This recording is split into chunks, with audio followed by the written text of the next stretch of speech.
mudah-mudahan dengan ada bantuan ini dapatlah kita meringankan beban dengan keadaan ekonomi yang agak kurang elok ni, kurang baik. Jadi dengan ada bantuan itu dapatlah kita memanfaatkan pemberian daripada kerajaan ini dengan sebaik mungkin.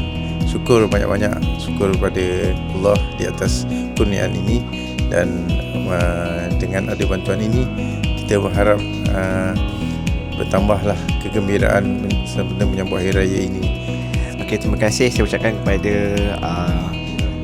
kerajaan kerana sudi memberikan bantuan khas ini, dan saya harap bantuan ini harus diteruskan dan sedikit sebanyak ini juga dapat meringankan beban ada juga kos sara hidup bagi khususnya penyewa awam.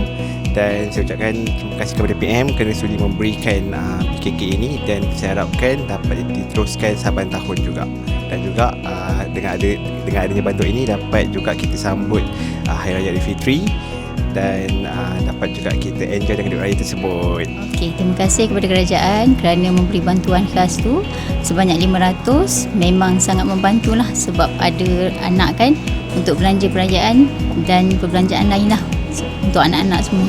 Terima kasih kepada Kerajaan Berpadu Malaysia Datuk Seri Anwar Ibrahim kerana telah memberikan bonus kepada kaki tangan awam dan kaki tangan kerajaan. Salam Malaysia Madani.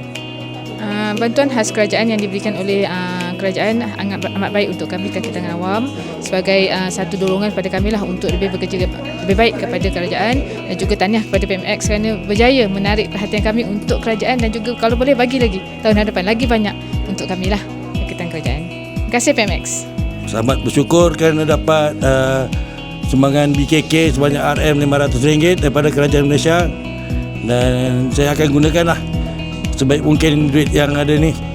Terima kasih banyak Kerajaan Malaysia kerana dengan adanya ni dapat menggunakan beban sikit untuk saya meraihkan Hari Raya Aidilfitri. Terima kasihlah kepada Kerajaan Malaysia dengan sumbangan BKK Madani ni dapat meringankan beban kita lah menjelang Hari Raya ni. Jadi sekali lagi saya mengucapkan terima kasih kepada Kerajaan Malaysia. Saya nak mengucapkan setinggi-tinggi penghargaan kepada Kerajaan Madani atas pemberian sumbangan BKK ni, sebab BKK ni sampai betul-betul sebelum raya, so sedikit sebanyak sangat membantu dalam urusan kami untuk persiapan majlis raya. Jadi terima kasih Kerajaan Madani. Terima kasih yang tidak terhingga kepada Kerajaan Malaysia atas pemberian BKK RM500. Sebagai salah seorang penerima, saya merasa amat bersyukur atas kerana bantuan ini hadir tepat pada waktunya, terutama ketika persiapan raya. So pada masa tidak langsung memudahkanlah urusan kami sekeluarga.